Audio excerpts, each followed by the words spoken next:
tulipiga marufuku ya kuendelea kuchimba madini kutokana na mazingira yalivyokuwa. Na sasa wananchi mmoja baada mwingine wakawa wanarudi kuchimba madini haya kwa kificho.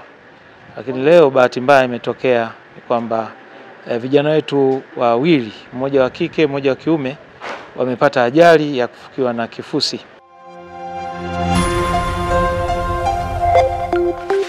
Mtazamaji, jina langu naitwa Alphonse Kusaga, mwandishi wa Wananchi. Hapa ni katika mtaa wa Mlimani, kata ya Murieti, jijini Arusha.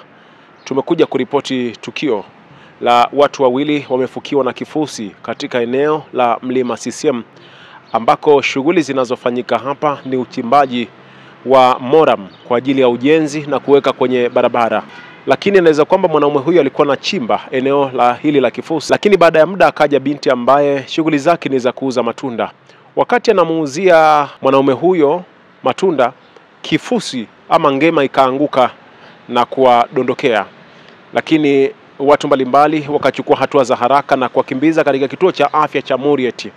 Lakini afya ya binti huyo ambaye alikuwa ni muuza matunda hawezi kuzungumza kwa sababu hali yake inaonekana kuwa mbaya, hivyo akapewa rufaa kukimbizwa katika hospitali ya Mount Meru kwa ajili ya matibabu zaidi.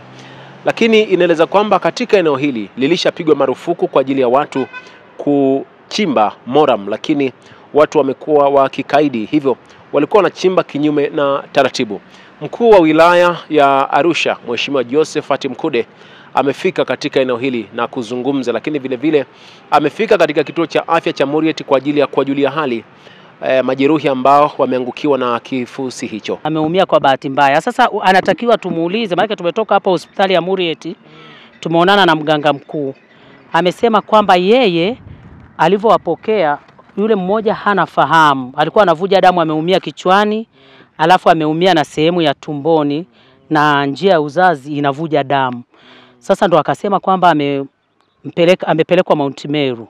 Sasa huyu aliyobaki pale ana kama umri wa miaka 52, yeye ameumia sehemu ya paja, yani imemenyeka kama ndizi. Kwenye sehemu ya paja ndo walikuwa wamemuingiza theater.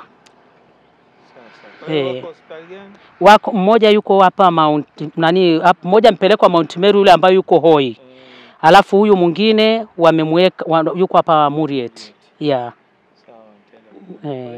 Asante sana. Kwa hiyo hapa wachimbaji ni wengi wanakuja wakati mmoja au wanavizia? Kwa kweli hatuna taarifa hizo, kwa sababu mimi ni kiongozi wa serikali ya mtaa wa Mlimani, ni mjumbe. Na hawa hapa ni watendaji tumeongozana nao. Yaani hawa wanakuja mgodi uliofungwa. Wenyewe wanakuja kama kuibia. Maana kama kitu kimeshafungwa kiruhusiwi kufanywa kazi, wenyewe wanaiba, yani tuseme ni waizi. Sasa kilichowakuta huku ni bahati mbaya, walikuwa wanatafuta riziki. Kwanza wananchi wa maeneo haya, poleni sana kwa tukio hili baya lililotokea kwa ndugu zetu ambao walikuja huku kwa njia kificho, lakini kutafuta riziki. Tunasema utafute riziki, lakini isiwe kwa njia ya kificho, na kazi unayofanya iwe halali. Sasa inapotokea kwamba unafanya kazi isiyo halali, matokeo yake yakiwa mabaya, basi hiyo madhara yanakuwa makubwa kwako. Yatapelekea sasa na sisi wote kama serikali na jamii nzima tuwe waangalifu. Kwa hiyo nitoe angalizo.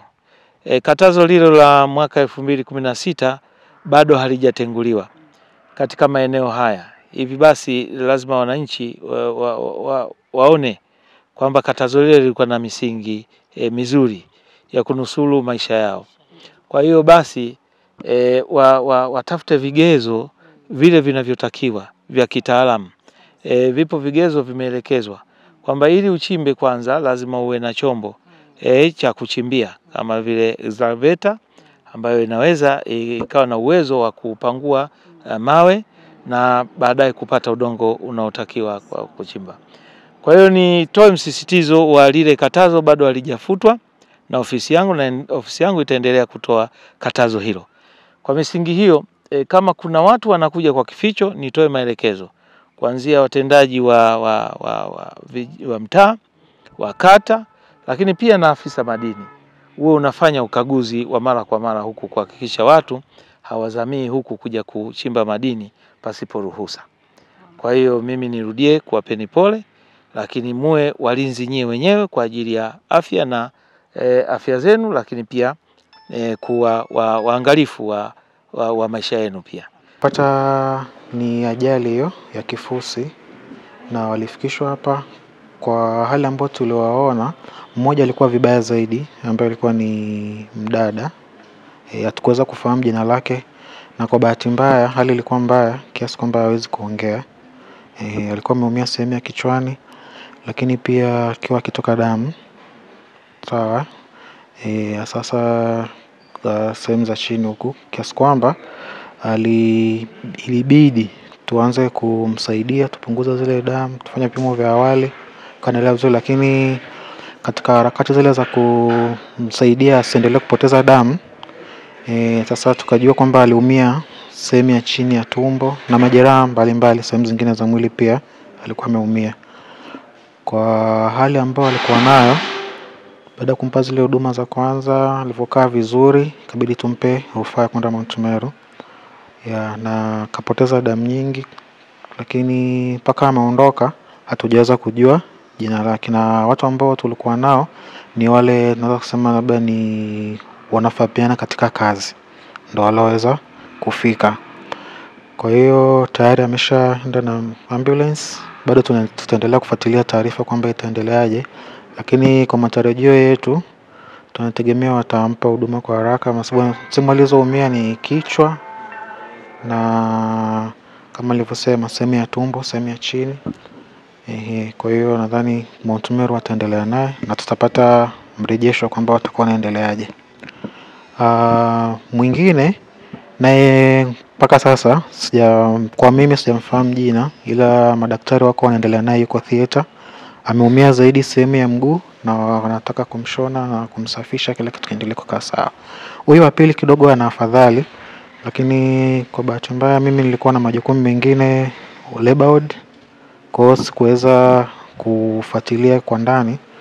Labda tukisubiria wakitoka theater tutapata mrejesho zaidi. Jaribu kunusuru maisha ya hawa waliopata majeruhi, na sisi tutaendelea kufuatilia mpaka tutakapopata matokeo yao, na tunaombea wawe vizuri. Basi tuache katika kazi. Jina naitwa Joseph Modest Mkude kwa wilaya ya Arusha. Leo kwa bahati mbaya kumetokea ajali katika mlima ya CCM hapa Arusha, ambao mlima huu awali tulikuwa tunachimba madini ya aina ya mchanga na kokoto.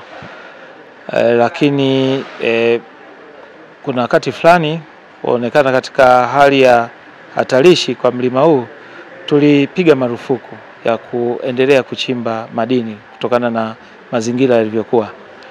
Na sasa wananchi mmoja baada mwingine wakawa wanarudi kuchimba madini haya kwa kificho. Lakini leo bahati mbaya imetokea kwamba vijana wetu wawili, mmoja wa kike mmoja wa kiume, wamepata ajali ya kufukiwa na kifusi. Lakini tunashukuru uongozi wa mtaa huu umewachukua na kuwakimbiza hospitali hapa kituo cha afya Murieti. Lakini kwa bahati mbaya tena kijana mmoja wa kike ambaye yeye amekimbizwa kwenye hospitali yetu ya mkoa Mount Meru pale. Inasemekana hali yake sio nzuri sana, lakini tunaendelea kuhakikisha kwamba atapata matibabu sahihi ili arudi katika hali yake ya kawaida. Na huyu ambaye tuko naye hapa katika kituo cha afya, kwa bahati mbaya pia naye hatukuweza kumuona kutokana na hali yake ya kuwa kwenye matibabu.